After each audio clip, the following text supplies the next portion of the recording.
quan sovint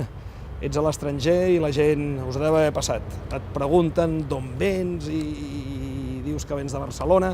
i de seguida et porta la conversa a parlar del Barça.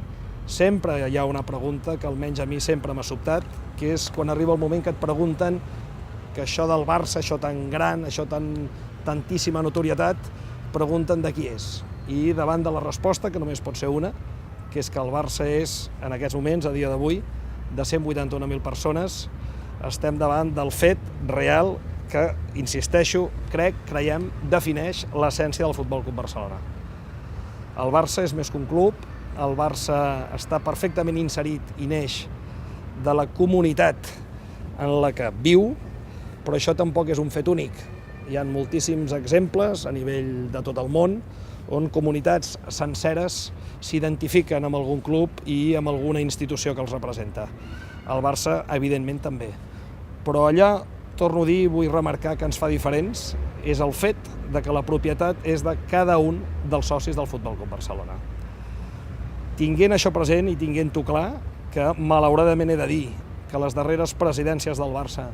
tant la del president Núñez com la del president Gaspar i el president Reina i el president Laporta, crec que és un tema que han anat deixant de banda i que s'han anat oblidant.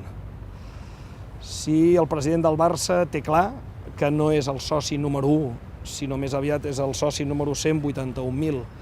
i el president del Barça és conscient de que gestiona un curt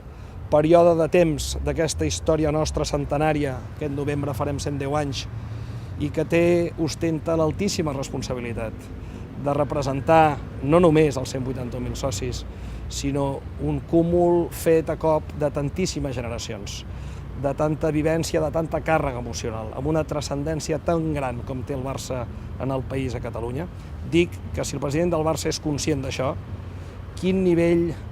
no ha de tenir de transparència a l'hora de comunicar-se amb qui és el propietari del club, quin nivell no ha de desitjar de participació i de que les seves decisions siguin respaldades pel sentir majoritari, torno a dir, de qui és el soci propietari, i finalment quin nivell no s'ha d'exigir d'honestedat i de bon govern en la seva gestió diària del club.